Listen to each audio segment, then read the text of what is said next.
Pada video ini, kami dari tim Manudalane akan mendemonstrasikan sistem ERP CV Mugijaya Logistik yang telah kami kembangkan. Sistem ini dirancang untuk membantu proses operasional perusahaan mulai dari pengolahan data gudang, inventaris, pembuatan order, proses distribusi, hingga pelaporan secara terintegrasi.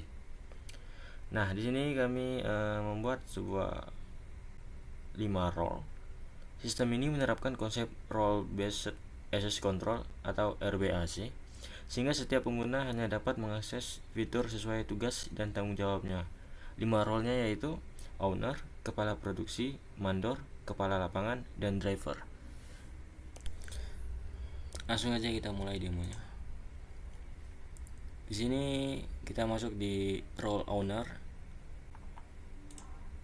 Role owner ini role dengan akses tertinggi yang bertugas memonitor seluruh aktivitas perusahaan, mulai dari pengolahan gudang, stok barang, proses distribusi, hingga pengaturan user dan role. Menu pertama itu dashboard. Dashboard seperti biasa berfungsi sebagai pusat informasi operasional perusahaan secara real time. Di dashboard ini memiliki beberapa ringkasan aktivitas seperti order masuk hari ini, order aktif, order selesai, proyek terlambat, pending surat jalan, posisi kendaraan, stok kritis. Bahkan ada juga kinerja dari mandor, driver, dan tim lapangan. Kemudian ada gudang. Menu ini digunakan untuk mengelola seluruh gudang yang dimiliki perusahaan. Pada setiap gudang ditampilkan informasi seperti nama gudangnya, lokasinya, model produk, total stoknya, manajernya siapa, dan kapasitas, tingkat penggunaan kapasitasnya. Di sini juga kita bisa menambahkan gudang baru, kode gudangnya, WH, BDG, nama gudang,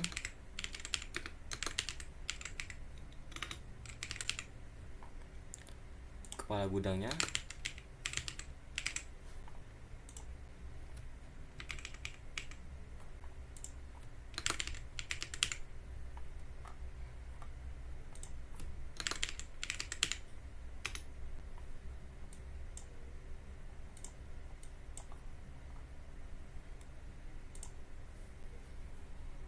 dan satu gudang berhasil ditambahkan. Menu selanjutnya kategori produk. Di menu ini digunakan untuk mengelompokkan produk berdasarkan jenisnya agar proses inventaris menjadi lebih terstruktur. Sebagai contoh, terdapat kategori kaca, aluminium, aksesoris, dan lain-lainnya. Di sini juga kita sebagai owner juga bisa menambahkan kategori baru. Kepala produksi juga bisa melakukannya. Kemudian menu selanjutnya produk dan barang. Di menu ini seluruh master data produk tersimpan. Setiap produk memiliki informasi seperti SKU, nama produknya, kategorinya, berat satuan, dimensinya, dan harga dasar. Di sini juga kita bisa menambahkan produk baru. Kemudian di menu selanjutnya ada stok dan mutasi. Pada halaman ini owner dapat memantau kondisi stok secara real time. Selain jumlah stok, sistem juga memberikan indikator apabila stok sudah berada di bawah batas minimum. Di sini kita membuat jumlah stoknya minimumnya ada 5, dan jumlah stok saat ini dari kaca bening ini ada 4. Jadi statusnya low stock. Di sebelah sini juga terdapat riwayat dari mutasi terakhir sehingga seluruh aktivitas keluar masuk barang dapat dipantau dengan mudah. Melalui halaman ini owner juga dapat melakukan penyesuaian batas minimum stok serta input mutasi apabila diperlukan. Kemudian selanjutnya menu order dan checklist. Menu ini merupakan tempat pembuatan order pelanggan. Setiap order akan memuat informasi pelanggan, gudang asal, driver, dan lain-lainnya. Order yang dibuat nantinya akan menjadi dasar seluruh proses distribusi sampai barang diterima oleh pelanggan. Kemudian ada menu monitor checklist. Nah, setelah order dibuat, proses berikutnya adalah checklist. Pada menu monitor checklist, owner dapat melihat proses approval yang dilakukan secara berlapis. Tahapan pertama dilakukan oleh mandor, kemudian dilanjutkan dengan verifikasi kepala lapangan.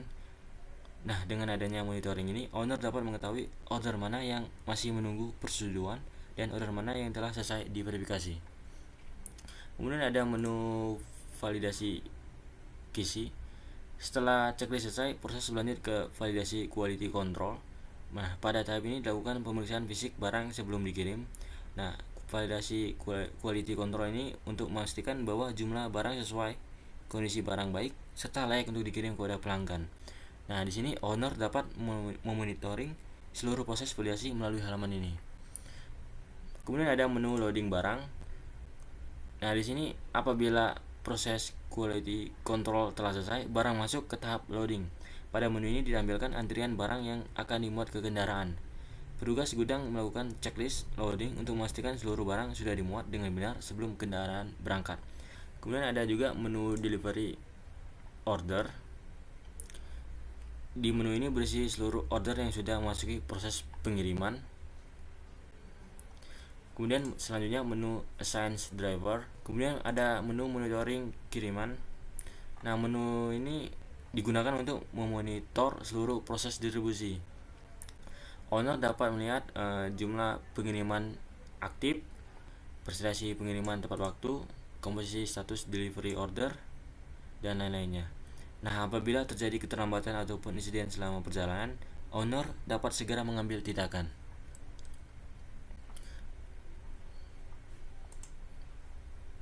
Kemudian di sini ada menu driver dan armada. Di sini status dan kinerja dari seluruh driver pengiriman.